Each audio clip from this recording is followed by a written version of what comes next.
Sièges de maire défendent leur programme au micro de LFM. Bonjour, on est sur LFM en mode municipal. On reçoit Michel Foubert qui se présente au municipal dans la ville de Achères.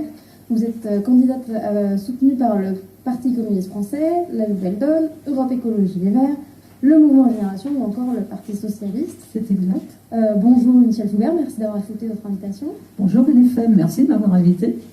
Alors tout d'abord une question un petit peu habituelle sur ce plateau. Quel bilan tirez-vous du dernier maire de la ville d'Achères ? Bien, disons que plutôt un bilan très mitigé. Quand on voit ce que nous disent les Achérois, c'est-à-dire que beaucoup de construction, c'est ce qui ressort le plus des différents ateliers qu'on a fait, c'est ce qui ressort des différentes rencontres que nous avons fait avec la population lors de porte-à-porte ou lors simplement de simples rencontres sur le marché ou devant les centres commerciaux. Beaucoup nous disent que les constructions, ils en ont un petit peu ras-le-bol, entre autres, et il y a aussi le problème que la ville ne fait plus grand-chose. Achères était une ville qui vivait énormément, beaucoup de fêtes, c'était très convivial, et malheureusement on s'aperçoit que de plus en plus les fêtes sont réduites à peau de chagrin, qu'on ne fait pratiquement plus rien. Alors ça commence le matin, ça finit le soir 21h ou 19h pour certaines. Il n'y a plus cet entrain qu'il y avait avant. Donc c'est vrai que les habitants sont un petit peu déçus de cette mandature pour toutes ces choses. Et puis aussi le fait que la ville soit partie prenante dans la GPACO. On a l'impression qu'il y a un entretien de la ville qui est plus comme avant. On voit que les rues sont moins bien balayées, les trottoirs moins nettoyés, l'éclairage, etc. Enfin, il y a plein de choses qui ressortent des entretiens qu'on a avec les Achérois. À quoi vous l'imputez justement, par exemple, ce manque de convivialité que vous avez Alors, le manque de convivialité, bon, déjà, au niveau des fêtes qui ne se font plus, qui était quand même, pour beaucoup de personnes, le moyen de se retrouver tous ensemble, d'échanger, de discuter, de parler de la vie en général, de sujets qui les intéressaient.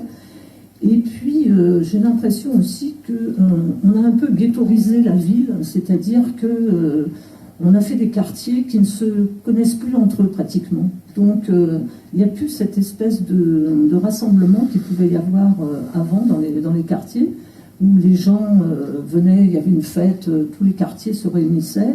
Or maintenant, on a l'impression que la ville, c'est les quartiers, mais il n'y a plus un cœur de ville comme il y avait auparavant. Et ça, enfin pour moi qui suis achéroise, ça c'est un petit peu dommage.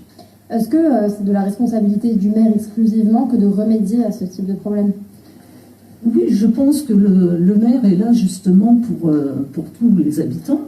Et je pense que le fait justement de continuer à faire que les gens puissent se rencontrer les uns et les autres, c'est quand même très important. Or, quand on voit la façon dont sont, comme je le disais tout à l'heure, la façon dont sont mises en valeur les fêtes qu'il y avait à Achères, ben on s'aperçoit que bon, on a supprimé la fête des Berges, la fête de l'amitié n'est plus que l'ombre d'elle-même. La fête de la Pentecôte également, on avait avant des concerts, on avait des choses, des balles, etc. Et donc maintenant, il est certain que tout ça, c'est très très très réduit. Et on a l'impression que les gens n'ont plus l'habitude de venir parce qu'ils se disent, bon, de toutes les façons, il n'y a pas grand-chose, donc pourquoi je vais me déplacer ? Et ce qui fait que chacun reste un petit peu dans son coin. Et c'est un petit peu dommage. Et moi qui suis achéroise, je me dis que c'est un petit peu dommage qu'on ait plus ce petit côté un peu village, vous savez, qu'on a un petit peu dans nos campagnes françaises où bon, chacun se connaît, même si on n'a pas les mêmes opinions, c'est pas grave. Le principal, c'est de se retrouver pour pouvoir échanger sur la vie de sa ville, sur ce qui se fait, etc. Là, malheureusement, on n'a plus ça. Quels sont les autres axes prioritaires sur lesquels vous voudriez travailler en cas d'élection ? Alors nous, on a une liste qui est une liste de gauche sur laquelle la démocratie municipale est très importante. Jusqu'à présent, on s'aperçoit que des décisions sont prises. On décide de construire un immeuble ici, on décide de construire un immeuble là, on décide de faire une école dans un endroit. Et on ne prend pas l'avis des habitants. On décide sans prendre l'avis des habitants. Nous, on veut mettre en place une démocratie municipale réelle. C'est-à-dire qu'on veut faire participer les habitants des quartiers, comme les habitants du centre-ville, dans toutes les décisions que la municipalité prendra. On a l'intention de mettre en place des assemblées citoyennes qui remplaceraient les maisons de quartier, les réunions de quartier qu'il y a actuellement, où on s'aperçoit que ces réunions de quartier sont plus, en définitive, une information municipale plutôt que vraiment une prise de décision et une écoute de ce que veulent les habitants. Donc on a décidé un petit peu de modifier tout ça, de mettre en place des assemblées citoyennes, des maisons citoyennes, dans lesquelles les habitants des quartiers pourront venir, nous donner leurs avis, essayer de monter des projets et de voir avec les élus comment ces projets peuvent se réaliser dans la mesure du bien-être général et du bien vivre ensemble, bien entendu. Vous avez envisagé d'autres moyens d'action que le fait que les gens viennent à vous pour faire participer les citoyens à la vie de la commune? Oui, les gens viennent à nous. Je pense que si on leur permet d'être de nouveau des citoyens, je pense que c'est ça qui manque actuellement dans la vie politique française. Je pense que les gens se désintéressent un petit peu, pas de la politique ni des partis politiques, mais plutôt de la politique politicienne. Ils se disent, oui, de toutes les façons, si je dis ça, que je dise ça ou que je fasse ça, on ne va pas tenir compte de mon avis. Or, si on met au centre de c'est ce qui est au centre de notre programme, justement, de mettre en valeur les habitants des quartiers, de mettre en valeur leurs besoins, leurs désirs. Je pense qu'en mettant des référents, en créant donc, comme je le disais, ces assemblées citoyennes, de façon justement à pouvoir écouter ce que les gens ont à dire, je pense que ça va modifier un petit peu les choses. Et notre liste est très, très attachée à cette démocratie municipale.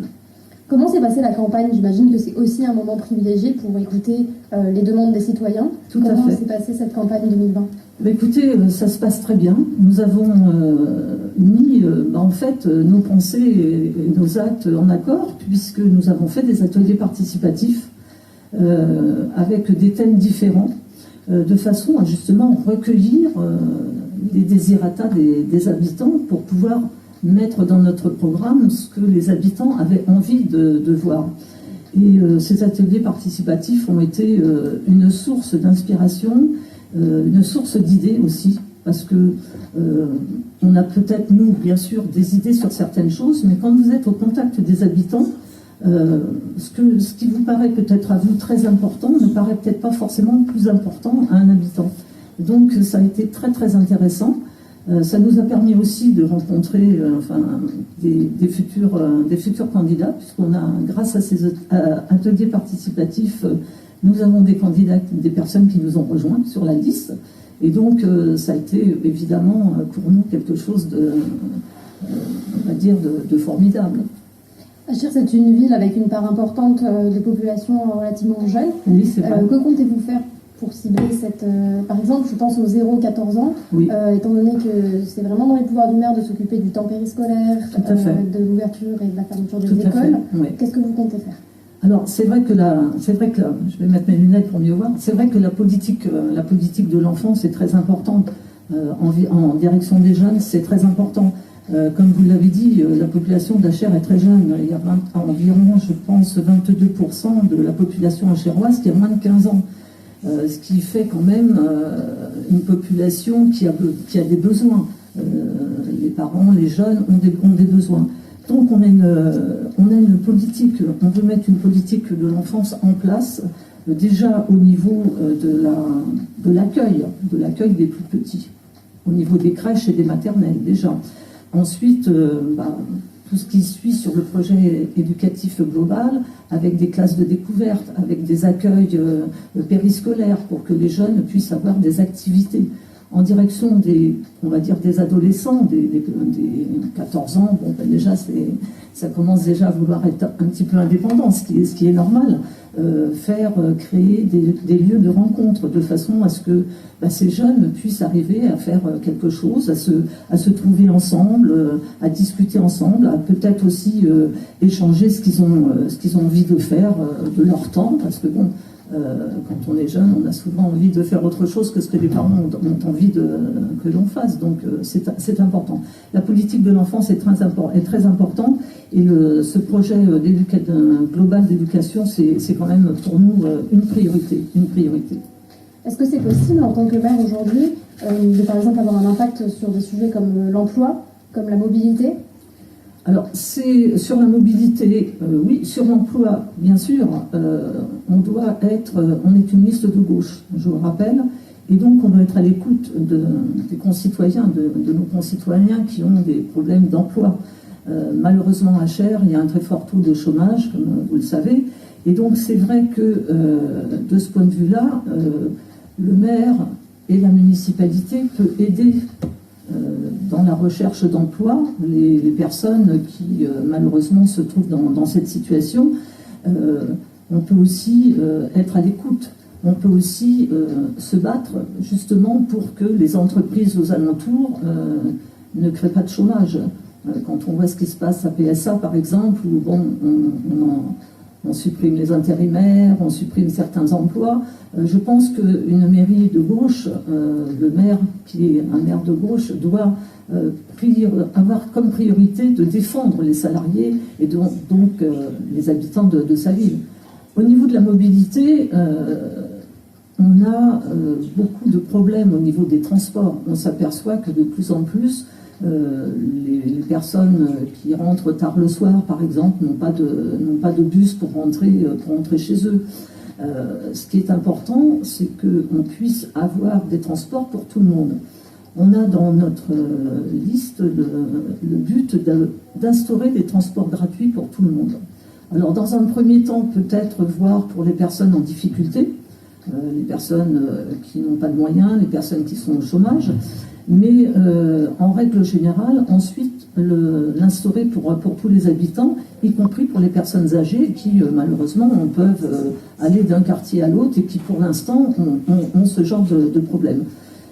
Et il ne faut pas oublier non plus la mobilité pour les personnes en situation de handicap.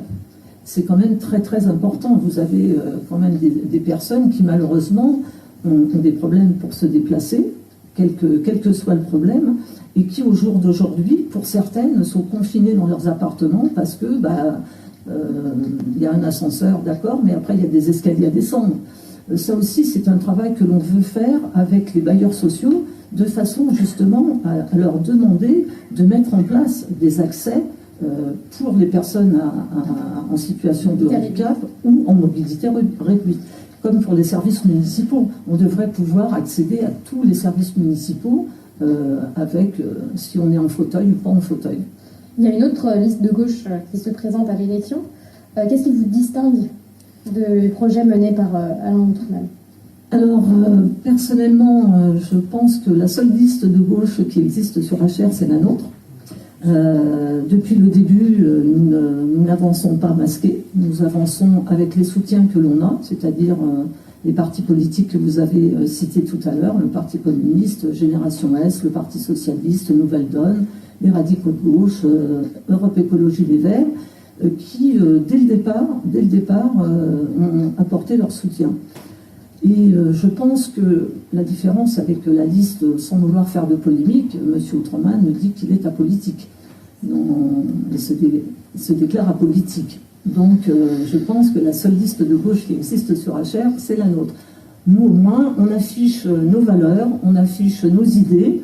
On est une liste de rassemblement, et ça, je veux le souligner. On est une liste de rassemblement qui comprend dans ses rangs des personnes qui sont encartées, d'autres qui ne sont pas encartées, d'autres qui ont des sensibilités plus ou moins sur des partis politiques de gauche, des personnes qui sont engagées syndicalement, des personnes qui sont engagées dans des associations, et des personnes, des Achérois, qui sont simples citoyens, mais qui ont eu envie de nous rejoindre parce que, justement, notre liste porte un programme qui les intéresse.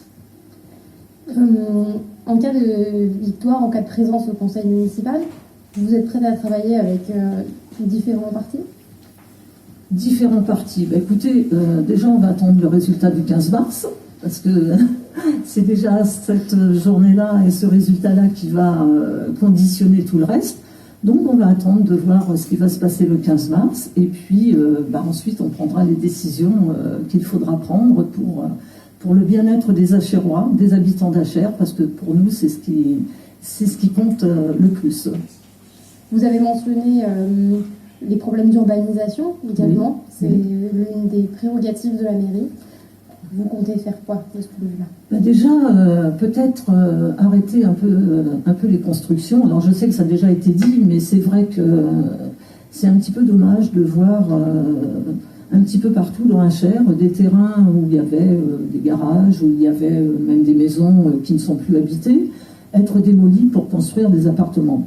Alors construire des appartements, ça peut être bien pour loger les gens d'Achères, mais quand on voit que les appartements qui sont construits sont des appartements en accession à la propriété pour la plus grande majorité, que malheureusement les prix pratiqués ne permettront pas aux gens d'Achères de se loger dans ces appartements, et donc ça continue malheureusement à faire qu'on a toujours autant de demandes de logement sur la ville d'Achères.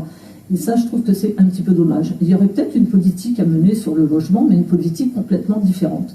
Faire une politique de logement, même si on met des logements en accession à la propriété, mais avec des prix maîtrisés qui permettent à tous les Achérois de pouvoir se loger dans la ville où ils habitent. C'est quand même la priorité. En termes de politique sociale, vous avez une vision de ce qui pourrait être Achères en cas de victoire à l'élection? Oui, écoutez, refaire vivre un peu nos associations. C'est quand même... Achères était une ville qui avait justement beaucoup d'associations. Ça travaillait très très bien. On a quand même on a le Pandora, qui est le cinéma, on a la salle de concert, le Sax, on a la bibliothèque, on a l'école de musique. Donc on a des infrastructures déjà qui sont existantes, qui pourraient peut-être être modifiées. Je pense à l'école de musique par exemple, qui est un petit peu à l'étroit et qui est toujours dans des bâtiments préfabriqués. Donc on pourrait essayer de faire autre chose. Mais la vie sociale d'Achères, c'est aussi la vie de tous les habitants. C'est aussi de faire en sorte que la majorité des habitants puissent participer à une vie sociale, puissent avoir accès à des activités sportives, culturelles, musicales, en ayant la possibilité justement de pouvoir faire ces activités. Or, actuellement, il est certain que la diminution des subventions faites aux associations, la diminution des budgets aussi alloués, il y a eu environ 66% de baisse de budget envers l'enfance et la jeunesse depuis le début de la mandature actuelle. Je pense qu'il faut qu'on revoie un petit peu tout ça. Il n'est pas normal que des personnes qui sont en difficulté financière, pour des raisons peut-être de chômage ou de santé, ne puissent pas permettre à leurs enfants d'aller apprendre un instrument de musique, de faire un sport qu'il a envie de faire, d'aller au cinéma régulièrement, parce que les tarifs sont trop chers pour eux. Donc je pense qu'il faudrait un petit peu revoir cette politique d'attribution au niveau du quotient familial, par exemple, revoir comment on peut voir les choses pour des personnes qui sont en difficulté. Le mot de la fin de Michèle Foubert, donc candidate à la mairie d'Achères, pour nos auditeurs, pour vos électeurs. Alors pour nos leaders, pour nos électeurs, ce que je voudrais dire, c'est que nous avons construit un programme avec les Achérois, un programme qui porte nos valeurs, les valeurs de gauche, les valeurs sociales, les valeurs démocratiques, écologistes, féministes et les valeurs solidaires qui sont importantes pour nous. C'est une première pierre que l'on pose. C'est une première pierre pour nous, et c'est une pierre qui est posée pour un choix de vie que l'on veut faire avec les Achérois, pour que chacun se sente bien dans sa ville. Et ce n'est qu'un début pour nous, puisque cette première pierre demande qu'on en mette d'autres les unes sur les autres pour construire, toujours avec les Achérois, un programme qui n'est pas figé aujourd'hui, même si on a notre programme de fait, mais c'est un programme qui n'est pas figé et qui sera amendé avec les Achérois. Merci beaucoup Michel Foubert pour cette interview. Merci aux auditeurs, on est bien sur LFM 95.5. C'était le quart d'heure municipal. On était sur la ville d'Achères et donc avec Michel Foubert, la candidate, qui est là, donc soutenue entre autres par le PCF, Europe Écologie Les Verts, le Mouvement Génération, le Parti Socialiste et les autres soutiens que nous avons cités en début d'émission. Voilà, à très bientôt en mode municipal. Merci pour votre écoute.